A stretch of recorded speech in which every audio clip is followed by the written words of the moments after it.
আজ সকাল থেকেই ভার্সিটির মধ্যে হইচই লেগে আছে। চারপাশে রঙিন ফুল দিয়ে সাজানো হয়েছে, নজর কাড়া এক দৃশ্য। গেটের দুপাশে রঙিন ব্যানার, মাঝখানে বড় করে লেখা আছে university leadership and youth farm.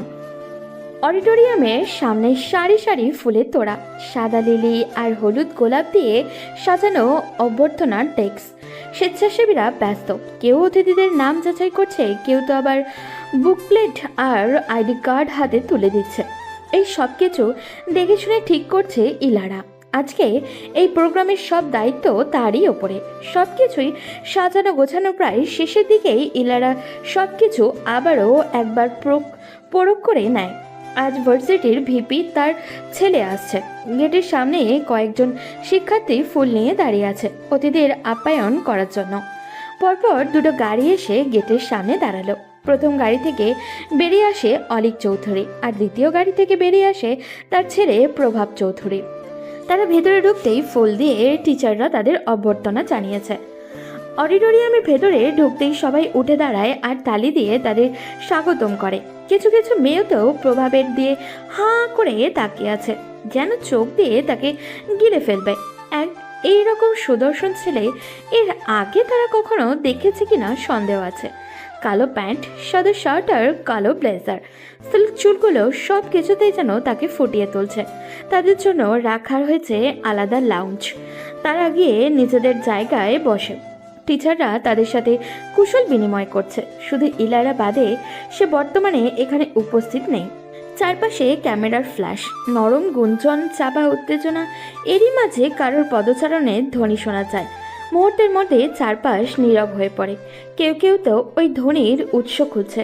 তখনই অডিটোরিয়ামের দরজা খুলে ইলারা প্রবেশ করে। পরনে তার কালো রঙা শাড়ি, চুলগুলো ছেড়ে দেওয়া, চোখে কাজল আর ঠোঁটে হালকা লিপস্টিক। মুখে তার স্মিত হাসি আর চোখে দীর্ঘ এক আত্মবিশ্বাস। সে ধীরে ধীরে স্টেজের দিকে এগিয়ে যায়। প্রভাব এতক্ষণ ফোনের মধ্যে মগ্ন থাকলেও এখন তার চোখে শুধু ইলারার ওপরেই নিবদ্ধ। চোখ যেন তার সরাতেই ইচ্ছা করছে না। ইলারা এগিয়ে মিস্টার অলিক চৌধুরীর সাথে হ্যান্ডশেক করে তারপর প্রভাবের দিকে এগিয়ে একটা মুচকি হাসি দিয়ে তার হাত বাড়িয়ে দেয়। প্রভাব এক দৃষ্টিতে ইলারার দিকেই তাকিয়ে আছে। তাকে এভাবে তার দিকে তাকিয়ে থাকতে দেখে ইলারা কিছুটা ইতস্তত বোধ করে। সে আবারও মুখে হালকা হাসি রেখে জিজ্ঞাসা করে, মিস্টার প্রভাব চৌধুরী? তবে সামনে ধ্যান মগ্ন হয়ে বসে থাকা ব্যক্তিটির কোনো ভাবান্তরই নেই। সে যেন অন্য রাজ্যে হারিয়েছে। ইলারা এবার তার সামনে হাত নাড়ালে তার ধ্যান ভাঙে। ঘোর কাটতেই এলোমেলো দৃষ্টিতে এদিক ওদিক তাকিয়ে পরিস্থিতি সামলে নেওয়ার জন্য সে দ্রুত ইলারার সাথে হ্যান্ডশেক করে নেয়। ইলারা গিয়ে নিজের স্থানে দাঁড়ায়। মাইক হাতে নিয়ে ইলারা বলতে শুরু করে, সুপ্রভাত সম্মানিত অতিথিবৃন্দ, শিক্ষক ও শিক্ষার্থীবৃন্দ। আজকে বিশ্ববিদ্যালয়ের তরুণ নেতৃত্ব সম্মেলনে আপনাদের স্বাগত জানাই। আমাদের সঙ্গে আছেন আমাদের ভার্সিটির ভিপি মিস্টার অলিক চৌধুরী, যিনি এই প্রোগ্রামকে অনুমোদন দিয়েছেন এবং উৎসাহ দিয়েছেন। ইলারা এবার ভিপির দিকে তাকিয়ে বলে, মিস্টার চৌধুরী, আমাদের ভার্সিটি ও শিক্ষার্থীদের জন্য আপনার কিছু কথা থাকলে আমরা শুনতে চাই। তার কথা শেষ হতেই চারপাশে তালির আওয়াজ শোনা যায়। ইলারা মুচকি হেসে হাতে থাকা মাইক মিস্টার অলিকের দিকে এগিয়ে দেয়। ভিপি মৃদু হেসে হাতে তুলে নিয়ে মুখের সামনে ধরেন। সবাইকে জানাচ্ছি শুভেচ্ছা। আশা করি আজকের সম্মেলন আমাদের শিক্ষার্থীদের জন্য অনুপ্রেরণার উৎস হবে। মিস্টার অলিক কিছুক্ষণ বক্তব্য দিয়ে তার কথা শেষ করেন। কথা শেষ হতেই সবাই হাতে তালি দিয়ে সম্মান প্রদর্শন করে তাকে। তিনি ইলারার দিকে মাইক এগিয়ে দিয়ে নিজের জায়গায় বসে পড়েন। ইলারা হেসে আবারও বলতে শুরু করে, ধন্যবাদ মিস্টার চৌধুরীকে। আজকে আমাদের মধ্যে আরেকজন বিশেষ অতিথি, তারুণ্য উদ্যোক্তা এবং আরকে অফ ইন্ডাস্ট্রির মালিক মিস্টার প্রভাব চৌধুরী। আপনাকে অনুরোধ করছি আমাদের মাঝে কিছু বলার জন্য। প্রভাব ওঠার সাথে সাথে চারপাশে মেয়েদের গুঞ্জন শোনা যায়। সে হেসে ইলারা থেকে মাইক নিয়ে বলতে শুরু করে, শুভ সকাল। আজ এখানে উপস্থিত হয়ে আমি আনন্দিত। আশা করি আমাদের আলোচনা তরুণ প্রজন্মকে নতুন দৃষ্টিভঙ্গি দেবে। আমি সংক্ষিপ্ত কথা বলবো এবং চেষ্টা করব আপনাদের প্রশ্নের উত্তর দেওয়ার জন্য। প্রভাবের বক্তব্য শেষে আরও অনেকে বক্তব্য দেয়। প্রায় ঘন্টা খানেক বাদে অনুষ্ঠান শেষ হয়। আজ অনেকখানি ধকল গিয়েছে তার উপরে। এখন বাড়ি গেলেই সে বাঁচা জানো। তাই দ্রুত হাতে ইলারা যখন তার কাজগুলো গুছিয়ে রাখবে, তখনই পেছন থেকে এক পুরুষালী কণ্ঠস্বর ভেসে আসে তাকে উদ্দেশ্য করে। মিস ইলারা। এলারা ঘুরে তাকায় পেছনে। স্বল্প পরিচিত মুখটা দেখে স্মৃত হেসে কিছুটা উচ্ছ্বাসের সহিত বলে ওঠে, আরে মিস্টার প্রভাব চৌধুরী যে। ইফ ইউ ডোন্ট মাইন্ড, আপনি আমাকে শুধু প্রভাবই ডাকতে পারেন। আচ্ছা ঠিক আছে, আপনি কি কিছু বলতে চাইছেন মিস্টার প্রভাব? আসলে আজকের অনুষ্ঠান খুব নাইসলি পরিচালনা করেছেন আপনি। সব কিছু খুব পরিপাটি ছিল। ধন্যবাদ আপনাকে। আমি খুশি যে আপনার অনুষ্ঠানটা পছন্দ হয়েছে। এই সব কিছু আমার একার না, আমার পুরো টিম আমাকে সহযোগিতা করেছে, এই জন্যই আমরা ভালো পারফরমেন্স করতে পেরেছি। দ্যাটস ট্রু, কিন্তু অ্যাঙ্কারের ভূমিকা ঠিক না হলে পুরো প্রোগ্রামটাই এলোমেলো হয়ে যায়। আপনার প্রশ্নগুলো আলোচনা ধরে রাখতে সাহায্য করেছে। এলারা কিঞ্চিত হাসে। এলারা নোট কার্ডটা টেবিলে রেখে রয়ে সোজা হয়ে দাঁড়ায়। নিজ দায়িত্বকে বরাবরই শখ হিসেবে পূরণ করে সে। এবারও তার ব্যতিক্রম হয়নি কিছুই।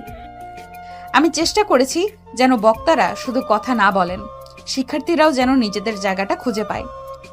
প্রভাব এক নজরে কিছুক্ষণ তাকিয়ে থেকে বলে, এই চিন্তাটা আমার ভালো লেগেছে। বেশিরভাগ প্রোগ্রামেই বক্তারা সামনে থাকে, শিক্ষার্থীরা শুধু শ্রোতা হয়ে যায়। এলারা শান্ত স্বরে কথার প্রেক্ষিতে হেসে বলে, বিশ্ববিদ্যালয় মানে তো শুধু শোনা না, প্রশ্ন করা ও শেখা। কথাটি শুনে প্রভাব মুখে হাসি আনে স্মৃত। মেয়েটা বেশ ভালোই গুছিয়ে কথা বলতে পারে। আপনি তো শুধু দায়িত্ব পালন করেননি, প্রোগ্রামের উদ্দেশ্যটাও ধরে রেখেছেন। দায়িত্বটা আমার ছিল, আমি শুধু সেটা ঠিকভাবে করার চেষ্টা করেছি। দুজনের কথার মাঝখানে একজন গার্ড সেখানে উপস্থিত হয়। স্যার, আপনাকে আপনার বাবা ডাকছে। ঠিক আছে, তুমি যাও, আমি আসছি। গার্ড চলে যেতেই প্রভাব ইলারার দিকে তাকিয়ে বলে, আপনার সাথে কথা বলে ভালো লাগলো মিস ইলারা। আই হোপ আমাদের আবার দেখা হবে। ধন্যবাদ, আপনার সাথেও কথা বলে ভালো লাগলো। প্রভাব মাথা নেড়ে সেখান থেকে চলে যায়। ইলারাও নিজেদের কাজ শেষ করে বাড়ির উদ্দেশ্যে বেরিয়ে পড়ে। তবে সে জানতে পারে না, একটি হৃদয়ে আজ থেকে তার অপরিকল্পিত প্রেমের দেওয়ালে ছন্দিত হবে শুধু তারই নাম। চতুরতা কম ক্ষেত্রে যতই হোক, বাড়ি ফিরলে যেন সকল আলসেমি থেকে ধরে মেয়েটাকে। সেই যে দুপুরে ভার্সিটি থেকে ফিরে ঘুম দিলেও তারপর সন্ধ্যে 7টা। মাত্রই ঘুম থেকে উঠে ফ্রেশ হয়েছে। ড্রয়িং রুমে গিয়ে দেখে তার মা বাবা বসে গল্প করছে। সে গিয়ে তার মায়ের পাশে বসে তার কোলে মাথা রাখে। তার মা মিসেস রুমানা বেগম এবং বাবা মিস্টার আফজাল। মিসেস রুমানা মেয়েকে নামতে দেখে কিচেন থেকে 1 কাপ ধোয়া ওঠা গরম চা নিয়ে আসে। ইলারা হাতে চায়ের কাপটি দিয়ে ধীরে কণ্ঠে শুধায়, কিরে মা, শরীর খারাপ লাগছে তোর? না আম্মু, শুধু মাথাটা ব্যথা করছে। আয়, আমি মাথাটা টিপে দেই, ভালো লাগবে। ইলারা চিত্ত জোড়ানো একখানা হাসি দিয়ে মায়ের কাছে আরেকটু এগিয়ে বসে। মা মেয়ের এমন কাণ্ড দেখে মিস্টার আফজাল সাহেব হেসে ফেলে। আজকে তোমার প্রোগ্রাম কেমন গিয়েছে? সবকিছু ভালোভাবে হয়েছে আব্বু। কালকে তোমার বড় বোন আসবে। কথাটা ইলারার কানে যেতেই সে লাফিয়ে উঠে বসে আর বিস্ময়ে বলে, কি আপু আসবে? কোনো সমস্যা? না আব্বু। ইলারা আর কিছু না বলে নিজের রুমে চলে যায়। ইলারার এরকম কাণ্ড কারখানা দেখে তার মা বাবা কিছুটা অবাক হয়। ইলারা রুমে গিয়ে দ্রুত তার বোনকে কল দেয়। ইলারার বোন ইলমা সুলতানা। কয়েকবার রিং হতেই ইলমা কল রিসিভ করে। হ্যালো, আপু তুই কালকে আসবি? কি ম্যাডাম, খবর পেয়ে গেছেন? রে, ওই তোর ওই বিচ্ছু দুইটাকে রেখে আসবি? কেন রে, ফাইজ আর ফাইজা তোকে খুব মিস করছে। আমাকে কতবার করে বলছে খালামণিকে দেখব। আমি আবার কালো মানুষ, আমাকে দেখা লাগবে না। ইলমার কথা শুনে ইলমা হেসে দেয়। ইলারা কিছু বলতে যাবে তার আগেই ফোনের উপাস থেকে বাচ্চাদের আওয়াজ শোনা যায়। ইলারার আর বুঝতে বাকি থাকে না, এরা তার বোনের বাচ্চা ফাইজ আর ফাইজা। দুজনের বয়স 5 বছর এবং তার দুজনেই যমজ। ফাইজ জোরে জোরে বলতে শুরু করে। মিমি মিমি তুমি আছো? ফাইজ আর ফাইজা তাকে মিমি বলেই ডাকে। আছি তো বিচ্ছু। তুমি আমাকে বিচ্ছু বললে কেন? বিচ্ছুকে বিচ্ছু ডাকবো না তো কি ডাকবো শুনি? আমাকে বিচ্ছু ডাকলে কিন্তু তোমাকে বিচ্ছুর মতো কামড় দিব। না বাবা, আর ডাকবো না বিচ্ছু। একবার যে কামড় দিয়েছিলি এখনো দাগ আছে। মিমি, আমরা আসলে কিন্তু তোমার রুমে ঘুমাবো। আমার রুমে আগে অনুমতি নিতে হবে। আমরা অনুমতি নেব না, আমরা দখল করব। ঠিক আছে, কিন্তু আমার একটা শর্ত আছে। কি শর্ত? দুষ্টুমি করা যাবে না আর আমার জিনিসে হাত দেওয়া যাবে না। ফাইজ আর ফাইজা একসাথে বলে ওঠে। ঠিক আছে মিমি। দেখি এবার আমাকে ফোনটা দাও, আমি আমার বোনের সাথে একটু কথা বলি। ইলারার ইলমার সাথে কিছুক্ষণ কথা বলার পর ইলারা ফোন রেখে দেয়। সকালে নরম আলো জানলা দিয়ে ঢুকছে। ক্লাসরুমের ভেতরে হালকা গুঞ্জন, সবাই নিজেদের মতো পড়া গুছিয়ে নিচ্ছে। এলারা ধীর পায়ে ক্লাসরুমে ঢোকে। পর্ণদার হালকা আকাশি রঙের শাড়ি, চোখে স্বাভাবিক দৃঢ়তা। Good morning everyone. Good morning ma'am. সবাই টেস্টের জন্য প্রস্তুত তো? জি ম্যাম। আমি খাতা দিচ্ছি, তোমরা পাশ করে দাও। ক্লাসের শেষে ঘন্টা বাজার সাথে পরীক্ষাও শেষ হয়। ইলারা খাতা গুছিয়ে ডেস্কের সামনে দাঁড়িয়ে পড়ে। রেজাল্ট তোমরা কালকে পেয়ে যাবে। ক্লাস থেকে বের হয়ে ইলারা টিচার রুমে গিয়ে নিজের জায়গায় বসে পড়ে। ইয়ালা ম্যাম, আজ কেমন গিয়েছে আপনার টেস্ট? ভালো হয়েছে। ইলারা কয়েকটি কাগজ কেটে বাকিগুলো রেখে অন্য ক্লাসের উদ্দেশ্যে টিচার রুম থেকে বেরিয়ে পড়ে। ক্লান্তি ভরা শরীর নিয়ে ইলারা বাসায় প্রবেশ করে। তাকে দেখে ফাইজ আর ফাইজা দৌড়ে আসে। তারা দুপুরের দিকেই এসেছে। ইলারা গিয়ে সোফায় বসে।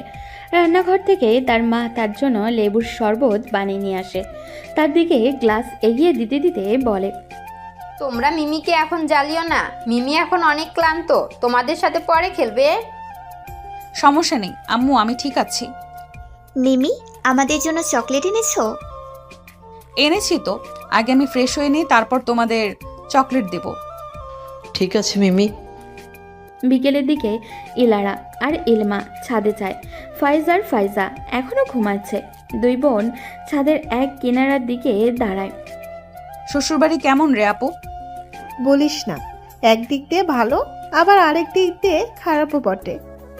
কেন খারাপ? ঘরের সমস্ত কাজ আমাকেই করতে হয়, বাচ্চাদের দেখাশোনা হতে সব কিছুই। তবে মাঝে মধ্যে তোর ভাইয়াও আমাকে হেল্প করে।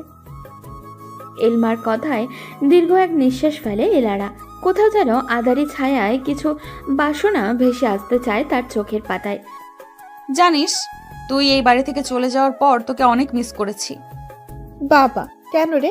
যখন ছিলাম তখন বলতি তুই চলে গেলেই পুরো ঘরের রাজত্ব আমার, আর এখন মিসও করছিস? তখন বুঝিনি তোর গুরুত্বটা, তুই চলে যাওয়ার পর বুঝতে পেরেছি। আচ্ছা বাবা, আর ইমোশনাল হতে হবে না। আমি তো আর একবারের জন্য শ্বশুরবাড়ি চলে যাইনি। ইলারা হালকা মাথা নেড়ে তার বোনের কাঁধে মাথা রাখে। দুজনে আরও কিছু সময় ছাদে কাটায়। সন্ধ্যা 6টায় ইলারা নিজের রুমে বসে খাতা কাটছে। হঠাৎই রুমে হুড়মুড়িয়ে ফাইজ আর ফাইজা ঢোকে। ইলারা খাতা থেকে চোখ সরিয়ে তাদের দিকে তাকায়। কি করছো মিমি? খাতাটা কাটছি, কিছু বলবে? আসলে না, মানে তোমার ওই রংগুলো আমাদের দিবে? ইলারা চোখ ছোট ছোট করে ফাইজের দিকে তাকিয়ে বলে, আমার রং দিয়ে তুমি কি করবে? আমরা ছবি আঁকবো। আচ্ছা, ওই ড্রয়ারে আছে, নিয়ে যাও, নষ্ট করবে না। ঠিক আছে মিমি। দুজনে খুশি হয়ে চলে যায়। ইলারা আবারও নিজের খাতা কাটতে ব্যস্ত। কিছুক্ষণ বাদে ইলারার ফোন কল আসে। ইলারা একবার তাকিয়ে দেখে আননোন নাম্বার থেকে কল এসেছে, তাই সে কল রিসিভ করে না। পরপর কয়েকবার কল আসছে দেখে এবার ইলারা বিরক্ত হয়ে কল রিসিভ করে, ফোন কানে তুলে নেয়। কি সমস্যা, কল দিচ্ছেন কেন? কে আপনি? ফোনের ওপাশ থেকে প্রভাব বলে ওঠে, আমি প্রভাব বলছি, মিস ইলারা। ও আপনি? আমি ভাবলাম কে না কে, কিন্তু আপনি আমার নাম্বার পেলেন কি করে? ভার্সিটির অফিসিয়াল কন্ট্যাক্ট লিস্ট থেকে। ও বুঝতে পেরেছি, আসলে আমি আননোন নাম্বার দেখে কল রিসিভ করিনি। বুঝতে পেরেছি। তো কি করছেন এখন? স্টুডেন্টদের খাতা কাটছি। আর আপনি? আমি তো তোমার কথাই ভাবছি। কি বললেন আপনি? কিছু না তো, কোম্পানির কিছু ফাইল দেখছিলাম। মনে হয় আপনি এখন ব্যস্ত আছেন। আমি একদমই ব্যস্ত না, আমার অনেক সময় আছে। আর তুমি আমাকে আপনি না বলে তুমি বলতে পারো। আচ্ছা ঠিক আছে। এখন কি একটু দেখা করা যাবে? এখন? হ্যাঁ। কোনো সমস্যা? ইলারা বুঝতে পারে না হঠাৎই লোকটার এমন দেখা করতে চাওয়ার কারণ কি। আপন মনেই ভাবতে থাকে, এই লোক আবার আমার সাথে দেখা করতে চায় কেন? কেন কোনো মতলব নেই তো। কি হলো, কিছু বলছো না যে? কি? হ্যাঁ আসলে এখন এই সময় তো পসিবল নয়, তবে আপনি যদি চান তো আমরা বরং কালকে দেখা করি। ঠিক আছে, তুমি যা বলবে। আচ্ছা, আর কিছু বলবেন? না মানে আমার কাজ আছে তো আর কি। আচ্ছা ঠিক আছে, কালকে না হয় বাকি কথা বলবো। আর হ্যাঁ, আমার নাম্বারটা সেভ করে রেখো। ওকে। প্রভাবের কথায় রাজি হয়ে গেলেও ইলারার মনে ভিন্ন সুর বাজে। আবার কি কথা বলবে? আচ্ছা থাক, কালকেই দেখা যাবে না হয়। ফোন রেখে ইলারা খাতা কাটায় ব্যস্ত হয়। রাত প্রায় 9টা ছুঁই ছুঁই। ইলারার খাতা কাটা শেষ, রুম থেকে বের হয় ও। ড্রয়িং রুমে ফাইজা হাসির আওয়াজ শোনা যাচ্ছে। সে সেদিকে এগিয়ে গিয়ে ইলমার পাশে ধপাস করে বসে পড়ে। তাকে দেখে ফাইজা এগিয়ে আসে। মিমি দেখো, আমার ছবিটা বেশি সুন্দর হয়েছে না? না মিমি, আমারটা বেশি সুন্দর হয়েছে না? আমারটা বেশি সুন্দর। না আমারটা। আরে বাবা, দুজনেরটাই বেশি সুন্দর হয়েছে। এবার খুশি? হুম। রাতের খাবার শেষে যে যার রুমে চলে যায়। ইলারা মাত্রই নিজের রুমে এসেছে, তখনই রুমে হুড়মুড়িয়ে ফাইজা ঢোকে। তাদেরকে দেখে ইলারা বলে, তোমরা এখানে কেন? আমরা বলেছিলাম না এখানে ঘুমাবো। আচ্ছা ঘুমাও, তবে আমাকে একটুও জ্বালাবে না। ঠিক আছে। সকাল সকাল ইলারা ভার্সিটি যাওয়ার উদ্দেশ্যে রেডি হয়ে নেয়।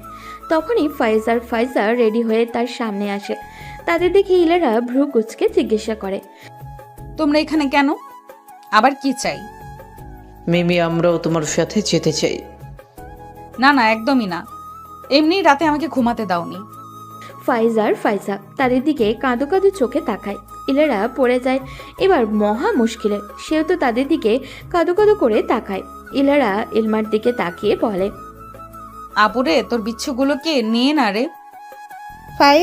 ফাইজা দেখো, তোমাদের মিমিকে কিন্তু বিরক্ত করবে না। মিমি তোমাদের জন্য কোনো দিন নিয়ে যাবে।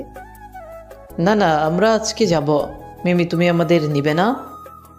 ইলারা কি বলবে বুঝে উঠতে পারছে না। এদের কোনো কথাই সে ফেলতে পারে না। সে সোফায় বসে ব্যাগ থেকে ফোনটা বের করে প্রিন্সিপালের নাম্বারে কল দেয়। রিসিভ হতেই ইলারা বলে ওঠে, হ্যালো স্যার। হ্যাঁ মিস ইলারা, বলুন। স্যার আমি খুবই দুঃখিত, তবে আজকে আমার একটু ছুটি লাগবে। কেন? আসলে আমার শরীরটা খুব খারাপ স্যার, এই অবস্থায় বাইরে যাওয়াটা সম্ভব হচ্ছে না তাই। না মিস ইলারা, আজ তো ছুটি নেওয়া যাবে না। দুজন টিচার অলরেডি ছুটি নিয়ে ফেলেছে। ইলারা করুণ স্বরে বলে, স্যার আমার ছুটিটা খুব জরুরি লাগবে, অনেক অসুস্থ স্যার। তোমার গলার আওয়াজ শুনে মনে হচ্ছে তোমার অবস্থা খুবই খারাপ। আচ্ছা ঠিক আছে, ছুটি দিয়ে দিলাম। তবে যত তাড়াতাড়ি সম্ভব ভার্সিটি জয়েন করবেন মিস ইলারা। ঠিক আছে স্যার। ফোন রেখে ইলারা ফাইজার দিকে তাকায়। তারা আগে থেকেই তার দিকে তাকিয়ে আছে। মিমি তোমাকে ছুটি দিয়ে দিছে? ইলারা উপর নিচে মাথা নাড়ায়, যা দেখে ফাইজা খুশিতে লাফিয়ে ওঠে। সকালের নরম মিষ্টি রোদে পার্কটা ভরে আছে কোলাহলে। রঙিন বেলুন, হাসির শব্দ, দৌড়াদৌড়ি, সব মিলিয়ে জায়গাটা যেন জীবন্ত। ইলারার দুই হাত ধরে রেখেছে ফাইজ আর ফাইজা। দুজনের চোখেই একরকম উচ্ছ্বাস। মিমি আগে নাগরদোলায় উঠবো। না না, আগে বোট রাইড। আচ্ছা এক এক করে সব রাইডে উঠবো। আগে নাগরদোলায় উঠবো, তারপর বোট রাইডে, কেমন? ঠিক আছে মিমি। নাগরদোলায় ওঠার সময় ফাইজা ভয়ে ইলারার হাতে শক্ত করে ধরে। ফাইজ সাহসী হবার ভান করে বলে, তুই ওঠার আগেই ভয় পেয়ে গেলি, আর আমি একটুও ভয় পাইনি। কিন্তু রাইড শুরু হতেই দুজনের চিৎকারটা কে দেখে আর। একে একে তারা সব রাইড শেষ করে। পার্কের একপাশে বেঞ্চে বসে ফাইজ হাঁপাতে হাঁপাতে বলে, মিমি আমার খুব ক্ষুধা লেগেছে। ওই দেখো মিমি, ওখানে আইসক্রিম আছে, চলো আইসক্রিম খাবো। তোমাদের না ক্ষুধা লেগেছে? আগে কিছু হালকা খেয়ে নাও, তারপর আইসক্রিম খেও। তিনজনে একটা রেস্টুরেন্টের ভিতরে ঢোকে। রেস্টুরেন্টটা শান্ত আর একদম পরিপাটি। এরা বাচ্চাদের বসে খাবার অর্ডার দিয়ে আসে। কিছুক্ষণ পর একজন হেসে তাদের খাবার দিয়ে যায়। খাওয়া শেষ হতেই এলারা বিল দিয়ে বেরিয়ে আসে। এখন তার উদ্দেশ্য কিভাবে বাড়ি যাবে। মিমি দেখো, ওই যে আইসক্রিম। তুমি বলেছিলে না আইসক্রিম কিনে দিবে? তোমার পেটে জায়গা আছে আইসক্রিম খাওয়ার জন্য? ফাইজ তার পেট দেখিয়ে বলে, অনেক জায়গা আছে। এলারা আর কি বা করবে, বাধ্য হয়ে বাচ্চাদের আইসক্রিমের দোকানের সামনে নিয়ে যায়। মামা, 2টা আইসক্রিম দেন তো। ফাইজা আইসক্রিম পেয়ে তো অনেক খুশি। তখনই পেছন থেকে কেউ বলে ওঠে, মিস ইলারা। এলারা যে মুহূর্তের মধ্যেই জমে যায়। কে ডাকে ডাকে, ভার্সিটির কেউ হলে তো জায়গায় ধরা। আল্লাহ আল্লাহ আল্লাহ করে পেছনে তাকায় সে। পরক্ষণেই প্রভাবকে দেখে সে একটু শান্ত হয়। তার যেন প্রাণটাই বেরিয়ে যাচ্ছে। যে মিথ্যা বলে সে ছুটি নিয়েছে, এখন কারোর সামনে পড়লে তার রক্ষে নেই। শুনেছি আপনি নাকি অসুস্থ। আপনাকে কে বলেছে? ভার্সিটি গিয়েছিলাম, ওখান থেকে জেনেছি আপনি নাকি অসুস্থ। এখন তো দেখছি আপনি পুরোই সুস্থ। না মানে আসলে আমি ওই আম্মু বাসায় যাবো, চলো। ইলারা যেন আকাশ থেকে পড়েছে। এই বিচ্ছুগুলো কি বলে এসব? যার তার সামনে এভাবে পচাচ্ছে কেন তারা তাকে? মিস ইলারা, আপনি ম্যারিড, আপনার দুটো বাচ্চা আছে, আগে তো বলেননি একবারও। ইলারা কিছু বলতে যাবে, তার আগেই ফাইজ বলে ওঠে, তুমি জানতে না আমার আম্মু ম্যারিড যে? মিস ইলারা, এটা কি সত্যি? আর এদের বাবা কে? ইলারা বলার মতো কোনো ভাষাই খুঁজে পাচ্ছে না। কি বলবে না বলবে সব যেন গুলিয়ে যাচ্ছে ওর। আম্মু বাড়ি যাবো, চলো। বউ আবার কিছু বলতে পারে না, তার আগেই ফাইজা ইলারাকে টেনে নিয়ে যায়। গোধূলিতে সন্ধ্যা নেমেছে অনেক আগেই। প্রভাব নিজের কেবিনে বসে ইলারার কথাই ভাবতে থাকে। বারবার তার কানে শুধু ফাইজার বলা আম্মু কথাটাই বাজছে। ইলারা কি সত্যিই ম্যারিড? কই, তাকে তো দেখে মনে হয়নি সে ম্যারিড কিংবা সে 2 বাচ্চার মা। ইলারাকে নিয়ে প্রভাব কত কিছুই না ভেবে রেখেছে। সে কিছুই এখন ভাবতে পারছে না, তার মাথা ঝিমঝিম করছে কিছু ভাবতে গেলেই। অন্যদিকে তখনকার সব ঘটনা ইলারা সবাইকে বলে, যা শুনে তারা তিনজনেই হেসে দেয়। ইলমা হাসতে হাসতে বলে, বাবা, আমার বাচ্চারা যে এত বুদ্ধিমান তা তো জানতাম না। তোর বিচ্ছুগুলোর জন্য এখন গর্ভধারণ ছাড়াই দুটোর আম্মা হয়ে গেছি। তো ভালো কথা, কেউ তোকে আর ডিস্টার্ব করবে না। এমনিতেই তোর বিয়ের জন্য অনেক ছেলেই এসেছে, আর তুই তো এখন বিয়ে। এসব কথা থাক এখন আপু। এক হিসাবে বিচ্ছুগুলো আমার একটা কাজ করে দিয়েছে। তুমি আমাদের আবার বিচ্ছু বললা কেন? আরে বাবা, আর বলবো না, যা এবার খুশি? কয়েকটা দিন এভাবেই কেটে গেল। এর মধ্যেই প্রভাব ইলারার সাথে ওই দিনের পর আর কোনো দেখা করেনি। ভার্সিটির একটা কাজের সূত্রে প্রভাবের আজ ভার্সিটিতে আসা। মিটিং রুমে থেকে বেরিয়ে এসে এদিক ওদিক কাউকে খুঁজছে। তার এইসব কাণ্ডেও প্রিন্সিপাল সব লক্ষ্য করছে। তিনি বিনয়ী সুরে বলেন, আপনি কি কাউকে খুঁজছেন মিস্টার চৌধুরী? হ্যাঁ। না মানে না, কাউকে না তো। না মানে আপনাকে দেখে মনে হচ্ছে আপনি কাউকে খুঁজছেন। আসলে তেমন কিছুই না। বাই দ্য ওয়ে, আজ কি মিস ইলারা ম্যাম আসেননি? এসেছে তো। আপনার কোনো প্রয়োজন ওনাকে ডেকে দিব? না, তার দরকার নেই। ঠিক আছে। করিডোর দিয়ে হাঁটতে হাঁটতে প্রভাব ভাবে একবার ইলারার সাথে দেখা করবে ও আরেকবার ভাবে করবে না। হঠাৎই কারোর সাথে ধাক্কা লাগতেই প্রভাব সামনে তাকায়। ইলারা নিজের মাথা ডলতে ডলতে বিরক্তিকর সুরে বলে ওঠে, আপনি কি চোখে দেখেন না? সরি, আমি খেয়াল করিনি। ইলারা আর কিছু না বলে চলে যেতে চাইলে অনেক তার পথ আটকে সামনে দাঁড়ায়। ইলারা বিরক্তিমাখা মুখ নিয়ে বলে, কিছু বলবেন? আমি জানতে চাই তুমি কি সত্যি ম্যারিড? ইলারা মুচকি হেসে বলে, কোনো সন্দেহ আছে যে আমি ম্যারিড কিনা? তোমাকে দেখে তো মনেই হয় না তুমি ম্যারিড আর 2 বাচ্চার মা। ইলারা এবার জোরেই হেসে দেন। তাকে হাসতে দেখে প্রভাব জিজ্ঞাসা করে, তুমি হাসছো কেন? আপনার কথা শুনে। আমি কি হাসির কথা বলেছি নাকি? তা না, আচ্ছা পরে কথা হবে, এখন আমার ক্লাস আছে, বাই। বাড়ি এসেই প্রভাব শুধু ইলারার কথাই ভাবছে। কখন যে তার মা এসেছে সেদিকে তার কোনো খেয়ালই নেই। প্রভাবের মা মিসেস সাবিরা। প্রভাব বাবা, কে এত ভাবছিস বলতো? প্রভাব বেখেয়ালি ভাবেই বলে ওঠে, ইলারা। ইলারা? কে ইলারা? না আম্মু, কেউ না তো। কি ইলারা? কই, তুমি হয়তো ভুলভাল কিছু শুনেছো। না না, আমি একদমই ভুল শুনিনি। তুই ইলারাই বলেছিস। কয়েকদিন ধরে তোকে আমি দেখছি, তুই কিছু একটা নিয়ে সারাক্ষণ চিন্তায় থাকছিস। তেমন কিছু না আম্মু, আমি ঠিক আছি। সত্যি ঠিক আছিস তো? হ্যাঁ আম্মু, এক কাপ কফি দিবা আমায়? আচ্ছা বস, আমি বানিয়ে আনছি। কেটে গিয়েছে বেশ কয়েকটা দিন। প্রভাব আর ইলারা দুজনেই তাদের ব্যস্ততার দিন কাটাচ্ছে। কোম্পানির নতুন প্রজেক্ট নিয়ে কাজ চলছে। আগে প্রভাব যখনই সময় পেত ভার্সিটিতে আসতো, তবে এখন আর আসা হয় না।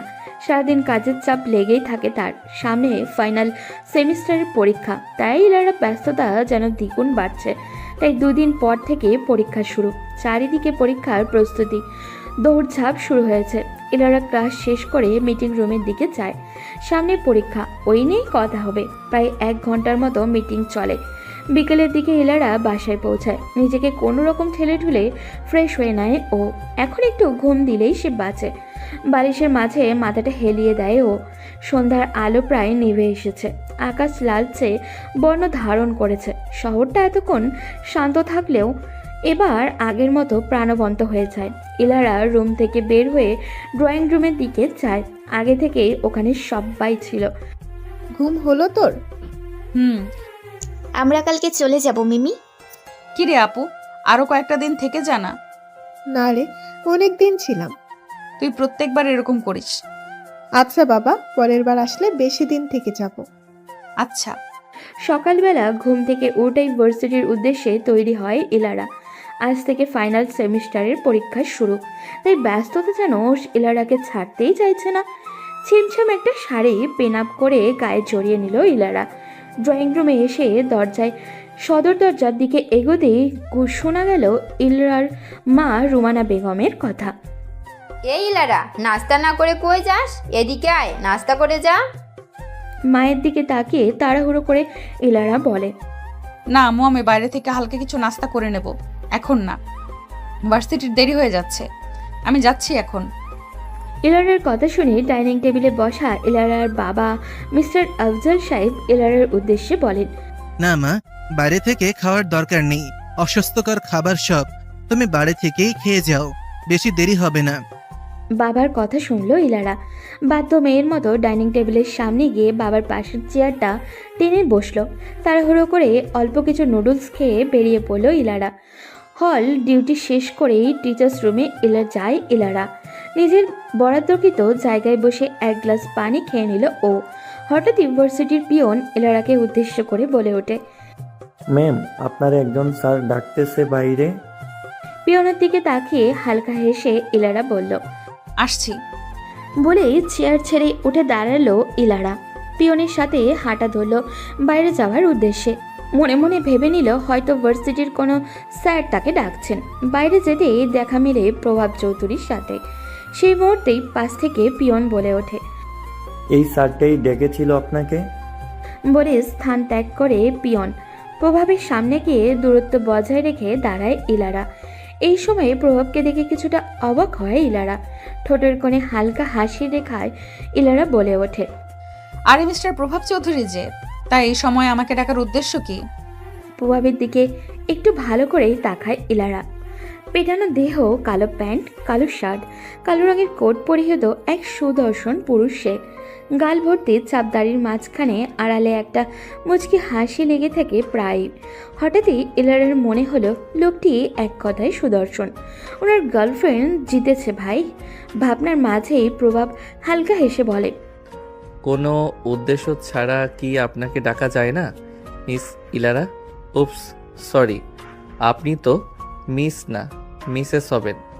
প্রভাবের প্রথম কথাটা উদ্দেশ্যে ইলারা বলে ওঠে, না মানে উদ্দেশ্য তো থাকতেও পারে, তাই বললাম আর কি। স্বাভাবিকভাবেই প্রভাব বলে উঠল। আপনার কাজ কি শেষ? এখন কি চলে যাওয়া যাবে?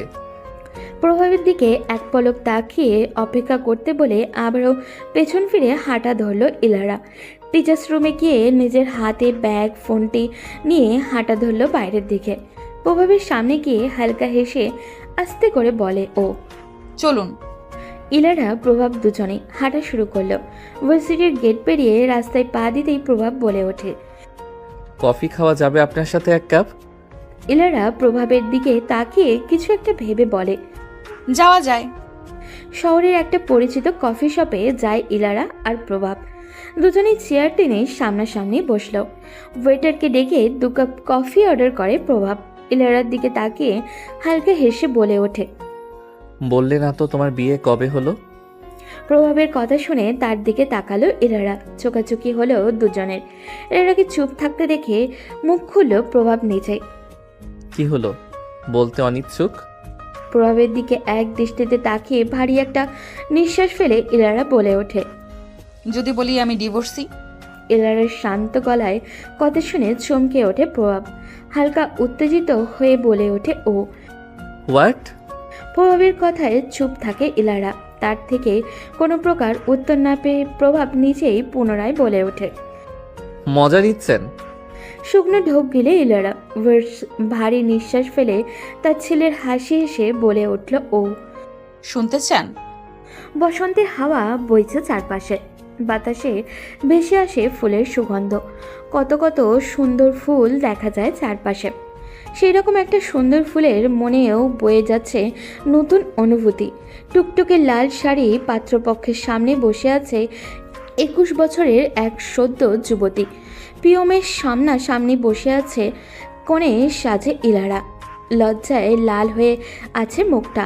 পাশে বসে আছে কাজী সাহেব। তাছাড়াও আছে প্রিয়মের বাবা মা, চাচা, মামা, ইলারার বাবা মা আর বেশ কয়েকজন মুরব্বী। ঘরোয়াভাবেই প্রিয়ম আর ইলারার বিয়েটা 3 কবলে সম্পন্ন হলো। পারিবারিকভাবে বিয়েটা ঠিক হয়েছে প্রায় 1 মাস আগেই, কিন্তু প্রিয়ম আর ইলারার দেখাটা হয় বিয়ের দিন প্রথম। এর আগে কেউ কাউকে দেখেনি আর না কথা বলেছে। তারপর ও ইলারার মনে এক অন্যরকম অনুভূতি তৈরি হয়। নতুন জীবন, নতুন মানুষ, সব কিছু মিলিয়ে ইলারার মনে এক অন্যরকম আনন্দ বয়ে যায়। অপেক্ষায় থাকে অপর পাশের মানুষটির জন্য। আজ সে অপেক্ষার অবসান ঘটেছে। মনে এক বুক বেদনা নিয়ে, চোখে জল নিয়ে ইলারাকে প্রিয়মের হাতে তুলে দিয়ে বিদায় দিলেন ইলারার বাবা মা। সাজানো খাটের এক কোণায় বসে আছে ইলারা।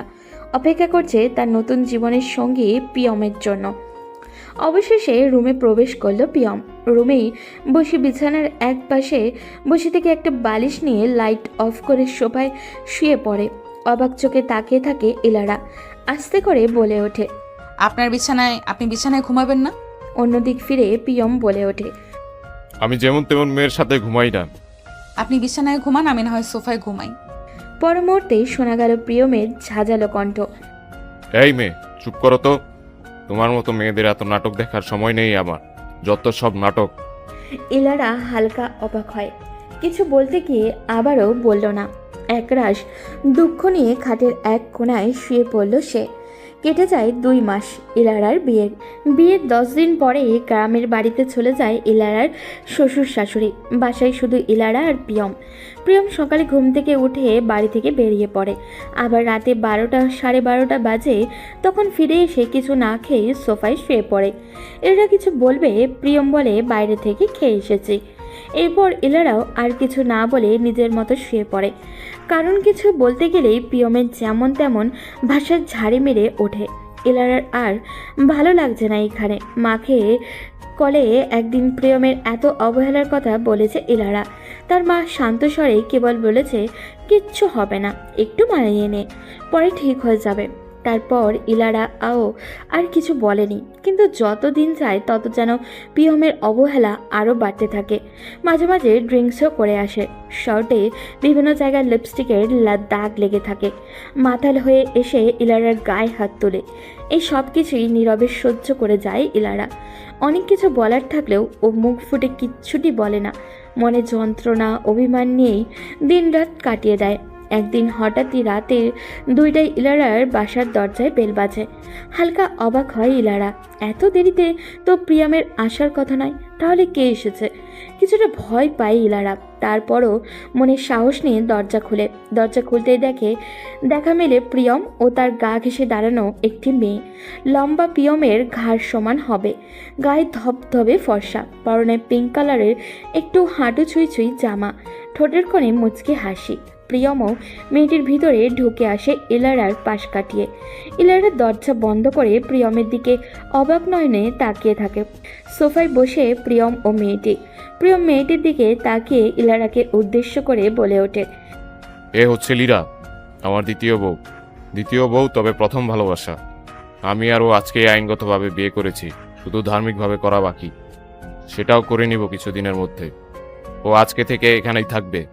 তোমার থাকতে ইচ্ছে হলে থাকতে পারো, আর যদি চলে যেতে চাও তাহলে চলে যাও। থাকলে কোনো সমস্যা হবে না, 3 বেলার ভাত পেয়ে যাবে। হ্যাঁ, আমি আর পিয়ম 2 বছর আগে থেকেই রিলেশনে আছি, কিন্তু পিয়মের বাবা মা জোর করে ওকে তোমার সাথে বিয়ে দিয়ে দিয়েছে, কিন্তু আমরা আজই বিয়ে করে নিয়েছি। আর তুমি চাইলে এখানে থাকতে পারো, আমার কোনো সমস্যা নেই। সারাদিন ঘরের কাজ করবে আর 3 বেলা খাবে। ইলারার চোখ বেয়ে পানি ঝরছে। এমনটাও তো চায়নি সে তো অন্য মেয়েদের মতো একটা সুন্দর সংসার চেয়েছিল। ডান হাতের উল্টো পিঠ দিয়ে চোখের পানি মুছে দীর্ঘশ্বাস ছেড়ে প্রিয়মের উদ্দেশ্যে বলে ওঠে ও, ভালো থাকবেন আপনারা। এই একটি কথা বলেই বাসা থেকে বেরিয়ে পড়ে ইলারা। শূন্য মস্তিষ্ক নিয়ে রাস্তার এক পাশ দিয়ে হেঁটে যাচ্ছে। কিছুদূর আসতেই একটা সিএনজি পেয়ে গেল ইলারা। নির্দিষ্ট একটা ঠিকানা বলে উঠল সিএনজিতে। সিএনজি থেকে নেমে নিজের বাড়ির ভেতরে প্রবেশ করে ও। বাবা মা অবাক হয়ে তাকিয়ে আছে। এত রাতে ইলারা হঠাৎ এখানে? মিস্টার আফজল সাহেব বলে ওঠে, কিরে মা, এত রাতে তুই হঠাৎ এখানে? আফজল সাহেব কথা শেষ করতেই হু হু করে কেঁদে ওঠে ইলারা। কান্না থামিয়ে বাবা মাকে সব কিছু খুলে বলে সে। ইলারার বাবা মা দুজনেই কিছু বলল না, কেবল চুপ করে বসেছিল। কী বা বলবে তারা? দেখে শুনে মেয়েটাকে একটা জানোয়ারের হাতে তুলে দিয়েছিল। মেয়ের জীবন যে তার নিজের হাতেই ধ্বংস করেছে। তার কিছুদিন পর ইলারার স্বাক্ষর নিয়ে ডিভোর্স পেপারে পাঠিয়ে দেয় প্রিয়মের কাছে। ইলারা পড়াশোনা আবারও শুরু করে দেয়। এরপর থেকে ইলারার বাবা মা কখনো বিয়ে নিয়ে কিছু বলে না। মাঝে মধ্যে বললেও ইলারা বলে দেয় সে বিয়ে করতে ইচ্ছুক নয়। বিয়ে সংসার এসবের মায়া ছেড়ে দিয়েছে সে অনেক আগেই। ইলারার বাবা মাও আর কিছু বলেন না। কথা শেষ করেই একটা দীর্ঘশ্বাস ফেলে ইলারা।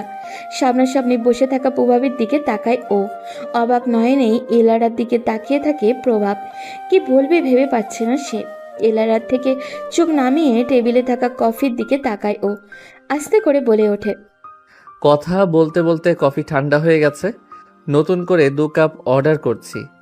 প্রভাবের কথা শুনে ইলারা হালকা হেসে বলল, লাগবে না, অন্য একদিন না হয় একসাথে কফি খাওয়া যাবে।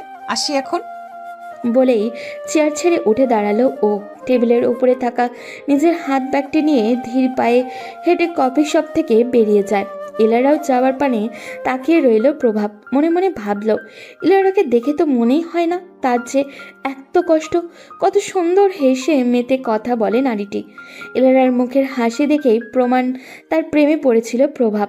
কিন্তু এই হাসির আড়ালে যে এতটা কষ্ট জড়িয়ে আছে তা তো কেউ জানেই না। আর কিছু না ভেবেই কফির বিল পরিশোধ করে বেরিয়ে পড়ে ও। বাড়ি ফিরে এসে নিজের বরাদ্দকৃত রুমে গিয়ে ফ্রেশ হয়ে খাটে গা এলিয়ে দেয় প্রভাব। মাথা ঘুরছে শুধু ইলারার কথা ভেবে। কফি শপে বলা কথাগুলো যেন বিশ্বাসই হচ্ছে না তার এখনও। ঘোর ভাঙে মিসেস সাবিরা বেগমের ডাকে, কিরে প্রভাব, ডিনার করতে আয়। খাবো না আমি, তুমি আর বাবা খেয়ে নাও। খাবি না মানে? কেন খাবি? আয় খেতে। ইচ্ছে করছে না। মিসেস সাবিরা বেগম প্রভাবের দিকে কিছুক্ষণ তাকিয়ে আবারও চলে গেল কিচেন রুমে। 5 মিনিট পর প্রভাবের রুমে আবারও হাজির সাবিরা বেগম, হাতে একটা ভাতের প্লেট। প্রভাবের পাশে বসে ভাতগুলো তরকারি দিয়ে মাখতে মাখতে বলে উঠল, কি হয়েছে রে তোর? আজ কয়েকদিন ধরে দেখতে পাচ্ছি তুই সব সময় কাকে নিয়ে যেন ভাবিস। অন্যরকম হয়ে গেছিস তুই। মায়ের কথায় চুপ করে থাকলো প্রভাব। মিসেস সাবিরা বেগম প্রভাবকে ভাতগুলো খাইয়ে দিয়ে প্লেটটা টেবিলের উপরে রাখলো। হাত ধুয়ে নিয়ে প্রভাবের মুখটা ধুয়ে নিজ হাতেই ধুয়ে দিল। খাটের উপরে বসে প্রভাবকে কাছে টেনে নিয়ে মাথাটা তার কোলে রেখে চুলে হাত বোলাতে বোলাতে আদুরে কণ্ঠে বলে ওঠে, আমি কিন্তু আমার প্রশ্নের উত্তর পাইনি প্রভাব বাবা। মায়ের দিকে তাকায় অনেক। মিসেস সাবিরা বেগম আবারও বলে ওঠে, আমার ছেলেটা কি কারোর প্রেমে টেমে পড়েছে না কি রে?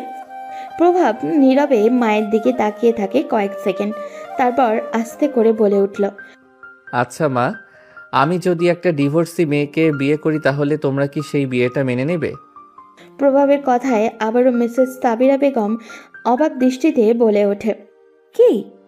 মায়ের দিকে তাকালো প্রভাব, তারপর আস্তে করে বলে ওঠে, মা, ইলারা, আমি যাকে প্রথম দেখাতেই ভালোবেসে ফেলেছি সে ডিভোর্সি, তার আগেও একটা সংসার ছিল। মায়ের দিকে তাকিয়ে থেকে বলতে শুরু করলো ইলারার অতীত। বাসায় এসে ফ্রেশ হয়ে ঘুম দিল ইলারা। সেই ঘুম ভাঙল মাত্রই রুমানা বেগমের ডাকে, এই লারা, খেতে আয়। আসছি। ডিনার করে রুম থেকে এসে শোয়ার জন্য প্রস্তুত হলো ইলারা। পর মুহূর্তে মনে এলো প্রভাবের কথা।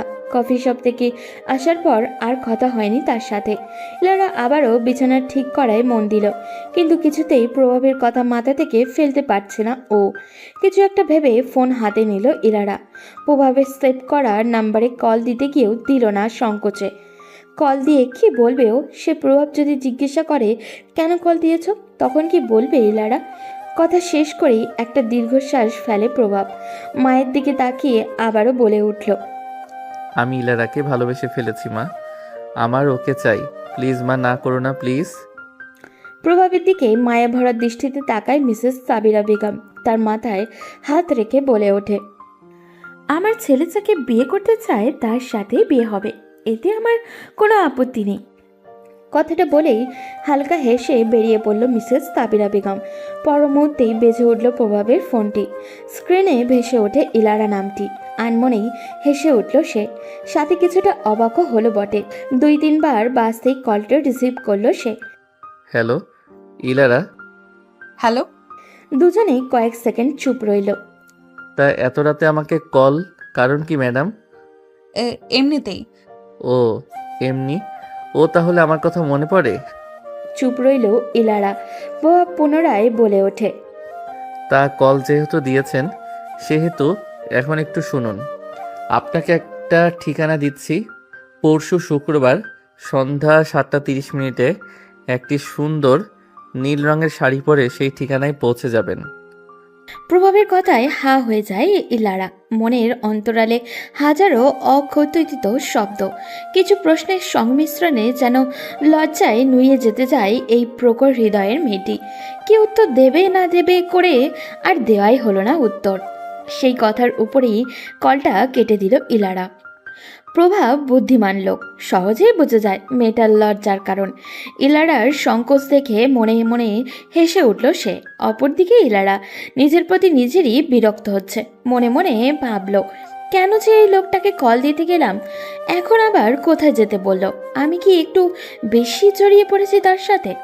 পরদিন বৃহস্পতিবার সকাল 8:50 ইলারা ভার্সিটির উদ্দেশ্যে তৈরি হয়ে নিল। মাথায় ঘুরছে শুধু প্রভাবেরই কথা। লোকটা তাকে কোথায় যেতে বলল, কেন আবার দেখা করতে বলল, কিছুই জানা নেই ইলারার। কিছু একটা ভেবে নিজের আলমারিটা খুলল ইলারা। একবার চোখ বুলিয়ে নেয় পুরো আলমারিতে। খোঁজ করা সেই মতো একটা নীল রঙের শাড়ি পেয়েও ও যায় আলমারির এক কোণে। শাড়িটি হাতে নিয়ে এপাশ ওপাশ করে আরও একবার আলমারিতে রেখে দিয়ে সে, কেন জানি ইলারার মন মতো লাগছে না শাড়িটা। আলমারি বন্ধ করে নাস্তা করে রওনা হয় ভার্সিটির উদ্দেশ্যে।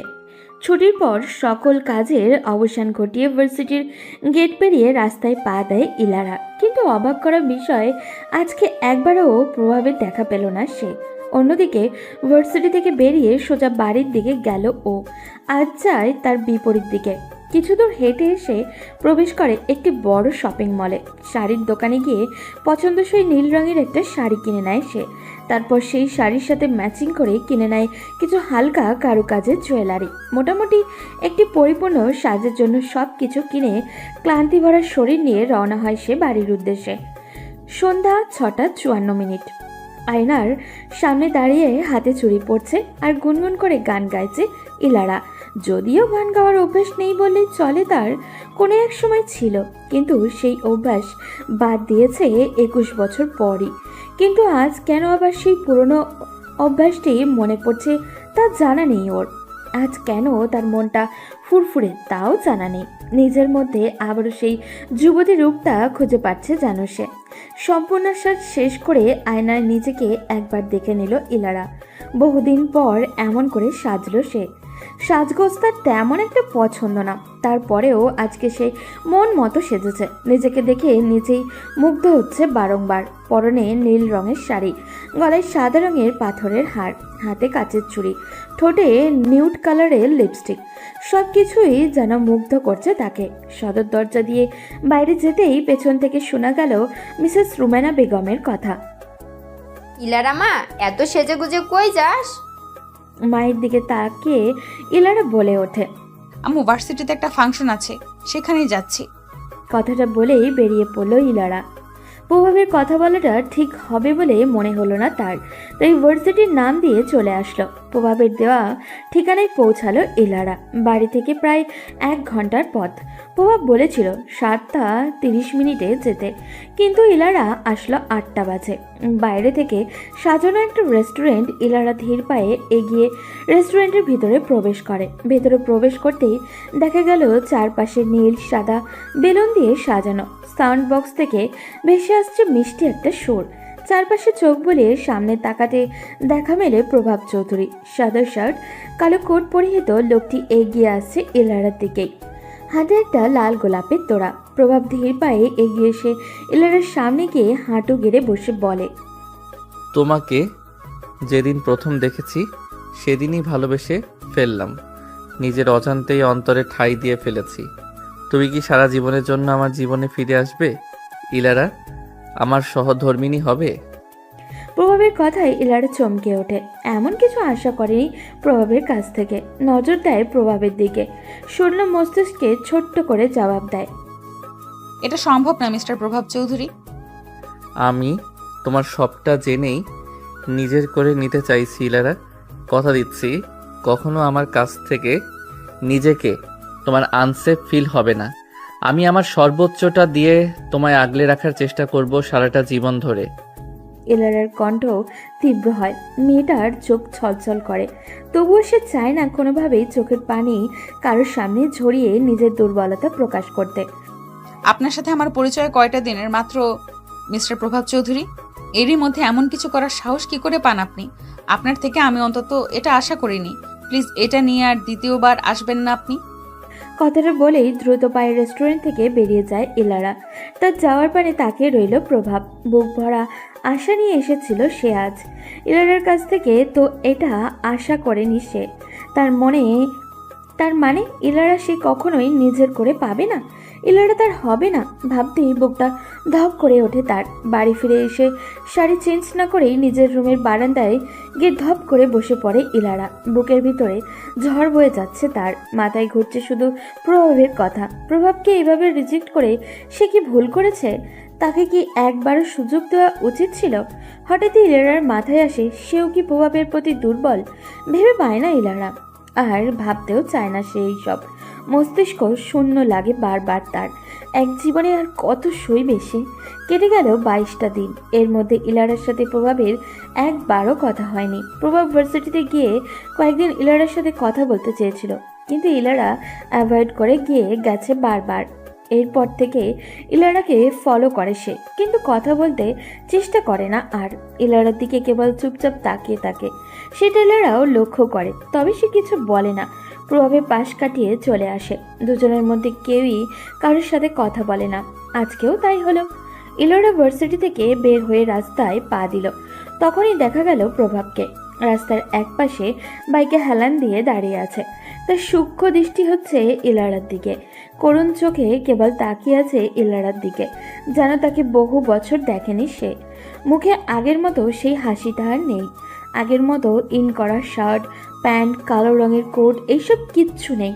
গায়ে মেরুন কালারের ছিমছাম একটা শার্ট, শার্টের উপরে দুটো বোতাম খোলা। শক্তপোক্ত বলবান দেহ যেন আজ ক্লান্তির ছাপ। মুখে কেবল কোমলতা, শান্তি ভরা চোখ নিয়ে সে কেবল দেখে যাচ্ছে এক রমণীকে। ইলারার দিক থেকে দৃষ্টি সরায় না প্রভাব, এক নজরে দেখে যাচ্ছে ওকে। প্রভাবের দিকে একবার তাকিয়ে আবারও চোখ নামিয়ে নিল ইলারা। ধীর পায়ে প্রভাবকে পাশ কাটিয়ে চলে আসে সে। এটা প্রতিদিনই হয়, কিন্তু অনেক এর পাশ কাটিয়ে চলে আসার সময় তার বুকটা হু হু করে জ্বলে ওঠে। আজকেও তাই হলো। ইলারা পাশ কাটিয়ে চলে আসার পর আর পেছনে ফিরে তাকায় না ও, কিন্তু আজ তার মনটা ভীষণভাবে চাইছে পেছনে ফিরে লোকটাকে একবার দেখতে। কেন জানি তার মন বলছে প্রভাবের সাথে খারাপ কিছু হবে, পরের বার হয়তো প্রভাবকে আর এভাবে দেখবে না। ভাবনা অনুযায়ী ইলারা পেছনে ফিরে তার দিকে তাকায়। ইলারার মস্তিষ্ক ঠাঁই না দিলেও ওর মনটা ভীষণভাবে চাইছে লোকটাকে একবার দেখতে। পেছন ফিরে প্রভাবের দিকে তাকিয়ে দেখতে পায় সে ঠিক আগের ন্যায় তাকিয়ে আছে। কয়েক সেকেন্ড তাকিয়ে থেকে চোখ ফিরিয়ে ইলারা পা বাড়ালো নিজের গন্তব্যে। রাত 2:54। প্রভাবের চোখে বিন্দু পরিমাণ ঘুম নেই। তার মনে ঘুরছে শুধু ইলারার কথা। দোতলা ছাদের এক কোণায় রেলিং ঘেঁষে দাঁড়িয়ে আছে সে। গায়ে সাদা রঙের পাতলা একটি টি শার্ট। এক দৃষ্টিতে তাকিয়ে আছে আকাশের জলজল করা গোল আকৃতির চাঁদের দিকে। অন্য সময় হলে চাঁদ তাকার সৌন্দর্য উপভোগ করতো সে, কিন্তু আজ তার করছে না। তার মনে হচ্ছে ইলারার সৌন্দর্যের কাছে এই পূর্ণিমার চাঁদটি কিছুই না। ইলারা যেন পূর্ণিমার চাঁদের চেয়েও খুব সুন্দর। এমন একটা পূর্ণিমার রাতেই প্রভাব ইলারাকে পেতে চেয়েছে। ইলারার সাথে একসাথে চাঁদ দেখার স্বপ্ন দেখেছে সে, কিন্তু তা তো মনে হয় এ জন্মে আর পূর্ণ হবে না। আর না ইলারাকে পাবে এ জন্মে, কিন্তু তাতে কি? প্রভাব পরের জন্মেই ইলারার জন্য অপেক্ষা করবে। এই জন্মে সে কেবল একজনের মায়ায় জড়িয়েছে, কিন্তু তাকে তো আর পাওয়া হলো না। ছোটবেলা থেকে এই পর্যন্ত সে যা চেয়েছেই তাই পেয়েছে, কিন্তু আজ পাচ্ছে না। সে ইলারাকে ভীষণভাবে চাইছে, কিন্তু কেউ পাচ্ছে না ইলারাকে তার করে দিতে। এবার আর কেউ তার ইচ্ছা পূরণ করছে না। এইসব হাবিজাবি ভাবতে ভাবতেই প্রভাব সিঁড়ি দিয়ে নিজের বরাদ্দকৃত রুমে প্রবেশ করলো। আনমনে এগিয়ে গেল একটা ড্রয়ারের কাছে। ড্রয়ারটা খুলে একটা বন্দুক বের করে নিজের হাতে তুলে নিল। ধীর পায়ে হেঁটে এগিয়ে গেল ব্যালকনিতে। রেলিংয়ে হেলান দিয়ে আনমনে চোখ দিয়ে দুফোঁটা অশ্রু বিসর্জন দেয় সে। হঠাৎ করে মনে পড়ল সে বহুদিন পর চোখ থেকে জল ঝরাচ্ছে। সেই যে 5 বছর বয়সী থাকতে কান্না করা বন্ধ করে দিয়েছে, এরপর আর কখনো কান্না করেনি সে, কিন্তু আজ আবারও আগের মতো কাঁদছে। 30 বছর বয়সী প্রভাব আজ আবারও কান্না করছে। এটাই হয়তো তার শেষ কান্না। হঠাৎই প্রভাব গম্ভীর কণ্ঠে আস্তে করে বলে ওঠে, আই লাভ ইউ ইলারা। আমি তোমায় ভীষণ ভালোবাসি। আমার ভালোবাসা মিথ্যে নয় ইলারা। আমি আজ পর্যন্ত কোনো মেয়ের মায়ায় জড়াইনি, শুধু তুমি ছাড়া। তোমার মায়ায় আমি খুব বাজেভাবে পড়ে গেছি। তুমি বোঝোনি আমার ভালোবাসা। আমি তোমায় বোঝাতে চেয়েছিলাম, কিন্তু তুমি বুঝতে চাওনি। সব পুরুষ এক হয় না ইলারা। আমি পিয়মের মতো নই। পিয়ম তোমাকে ভালোবাসেনি, কিন্তু আমি তো তোমায় ভালোবাসি। তুমি কি পারতে না আমাকে একটা সুযোগ দিতে? কেন তুমি আমার ভালোবাসার মূল্য দাওনি ইলারা? তুমি চাইলেই তো আমাদের একটা সংসার হতো, কিন্তু তুমি তো চাওনি। ভালো থেকো ইলারা। তোমার জীবন থেকে প্রভাব নামক মানুষটি মুছে যাবে, আসবে না, চলে যাচ্ছে সে তোমার জীবন থেকে। শুধু তোমার জীবন থেকে নয়, পুরো পৃথিবী থেকে চলে যাচ্ছে।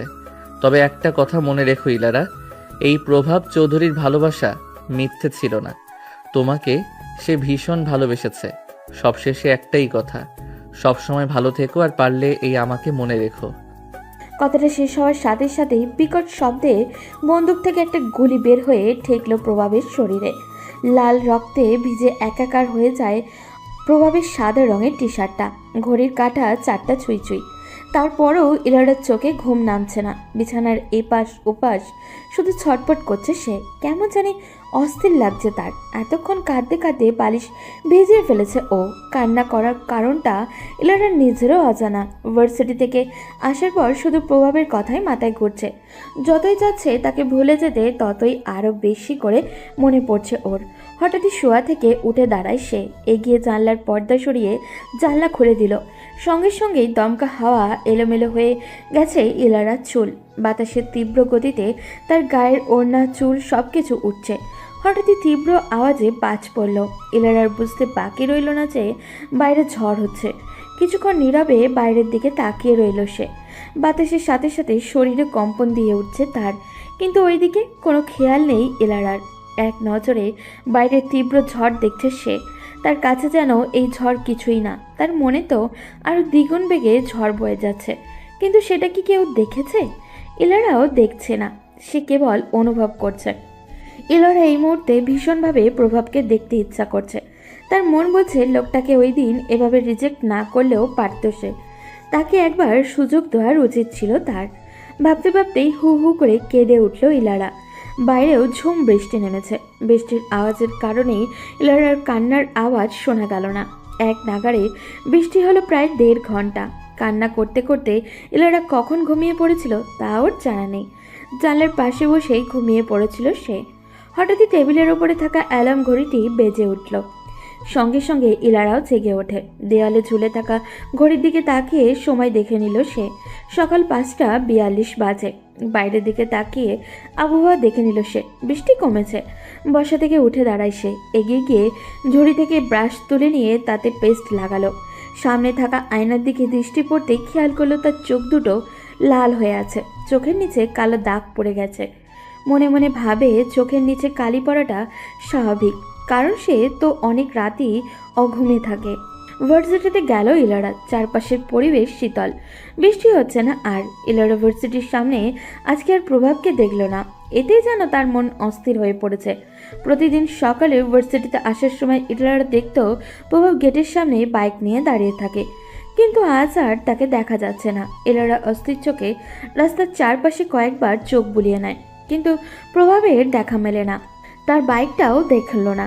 অস্থির মন নিয়ে ভার্সিটি গেট পেরিয়ে ভেতরে প্রবেশ করলো ইলারা। টিচার্স রুমে পা দিতেই লক্ষ্য করে কিছু নিয়ে আলোচনা করছে অন্যান্য টিচাররা।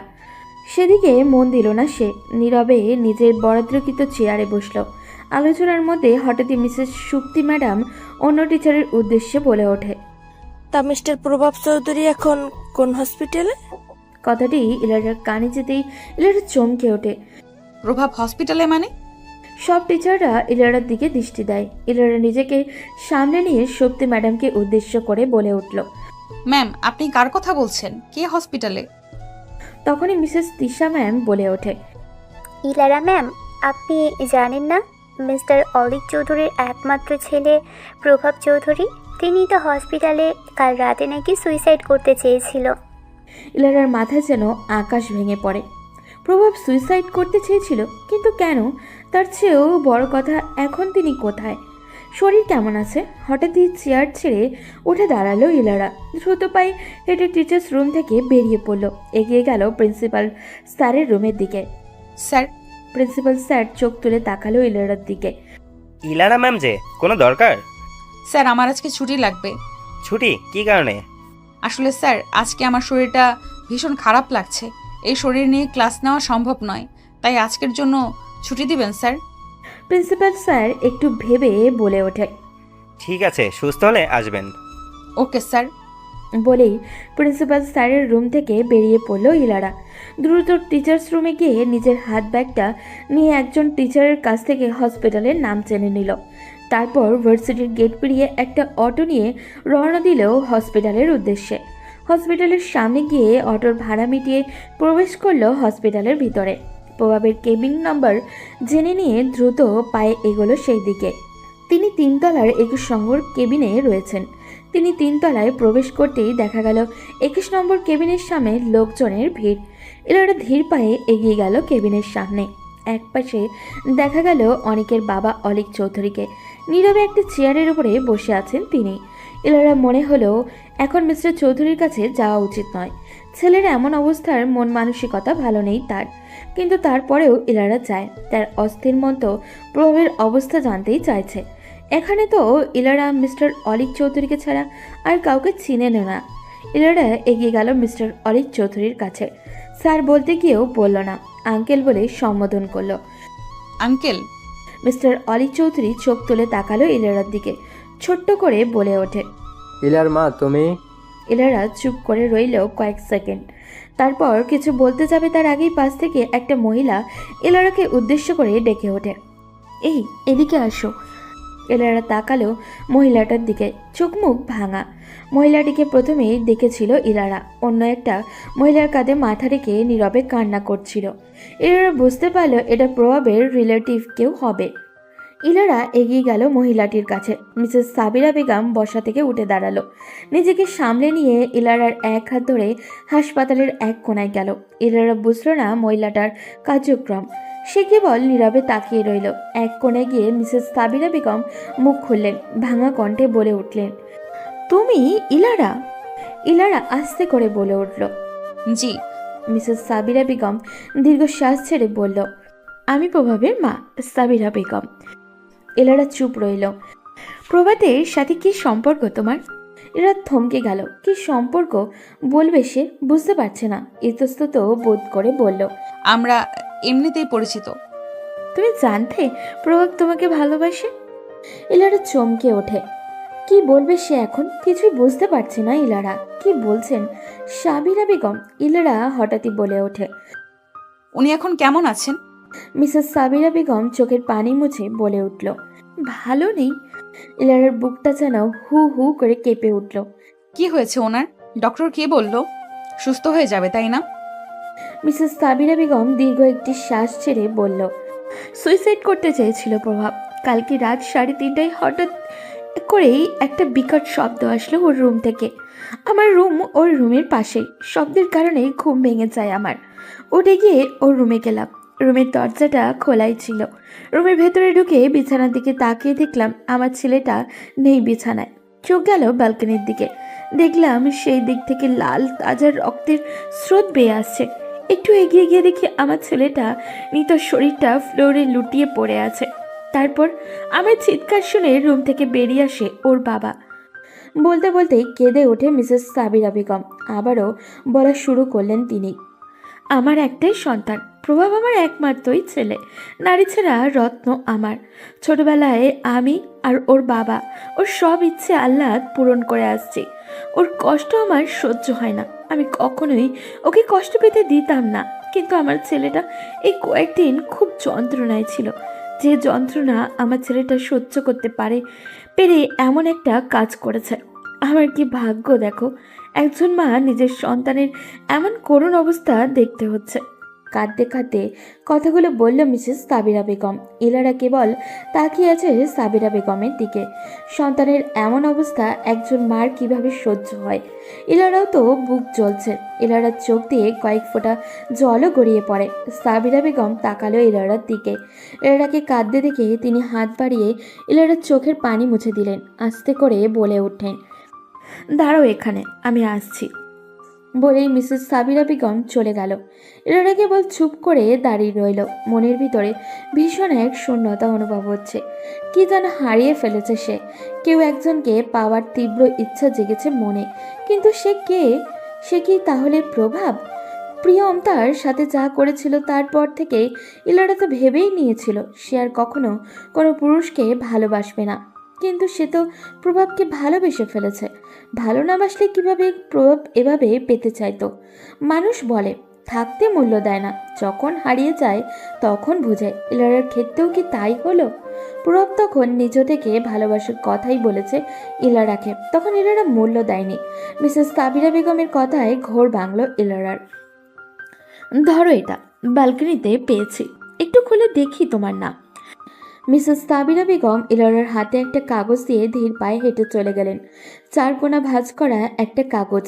কাগজের উপরে শুকনো লাল রক্তেও লেগে আছে। ইলারা ভাঁজ করা থেকে খুলল কাগজটি। খুলতেই চোখ পড়ল প্রভাবের সুন্দর হাতে লেখা, প্রিয় ইলারা, একদিন এক মায়াবিনী বন্দী হয় আমার নজরে।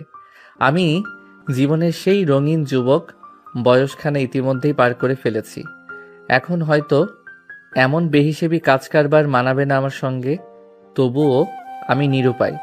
যখনই চিন্তা করি আপনি আমার নয়, তখনই বুকের একটা পাশ জুড়ে আমার তীব্র যন্ত্রণা খেলে যায়। আমি জানি আপনার অতীত সাবলীল নয়।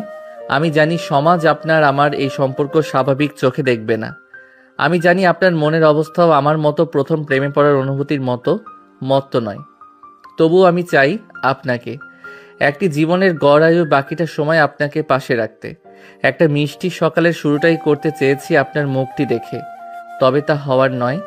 যখনই ভাবি এই ইচ্ছেগুলো পূরণ হবে না, নিজেকে বৃথা মনে হচ্ছে। এমন অনুভূতির সাথে তো আমি পরিচিত নই মিস ইলারা।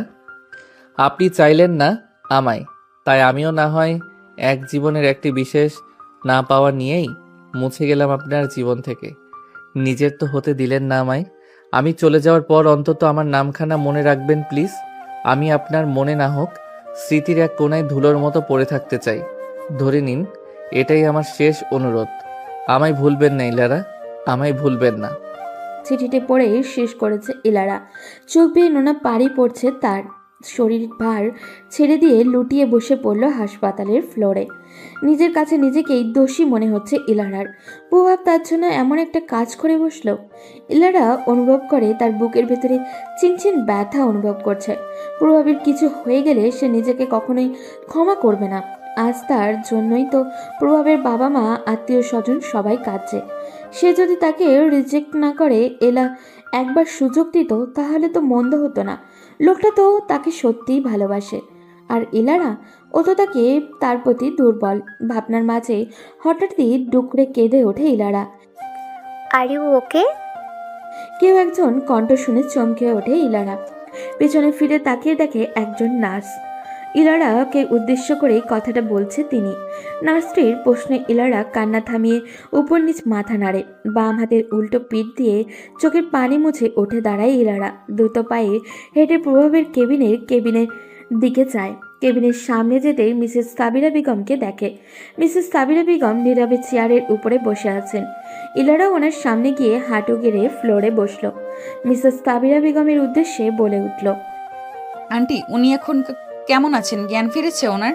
ডক্টর কি বলেছে আন্টি, বলুন না।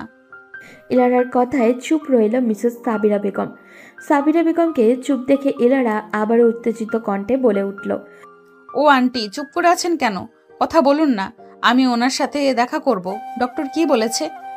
মিসেস সাবিরা বেগম ইলারার দিকে শান্ত দৃষ্টি রেখে ধীর কণ্ঠে বলে ওঠেন, তাই আর খুলিনি। ডক্টর বলেছে 24 ঘন্টার মধ্যে জ্ঞান ফিরবে, আর যদি না ফিরে তাহলে ওনাদের হাতে কিচ্ছু করার নেই। ইলারা শান্ত হয়ে বলে ওঠে, আমি ওনাকে দেখতে চাই আন্টি। এখন কেবিনে যেতে বারণ করেছে, পরে দেখো। সন্ধ্যা 7:27। হাসপাতালের চেয়ারে বসে আছে ইলারা। পাশে বসে আছেন মিসেস সাবিরা বেগম। একটু দূরে বসে আছে অলিক চৌধুরী। তাছাড়া ও কয়েকজন আত্মীয়ও রয়েছে।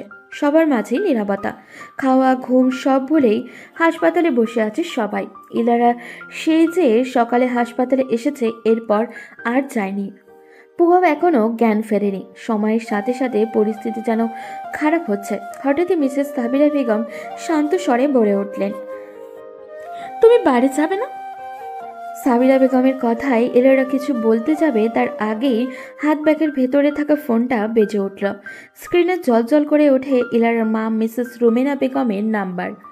ইলারা মিসেস সাবিরা বেগমের দিকে তাকালে। তিনি চোখ দিয়ে ইশারা করলেন কলটি রিসিভ করতে।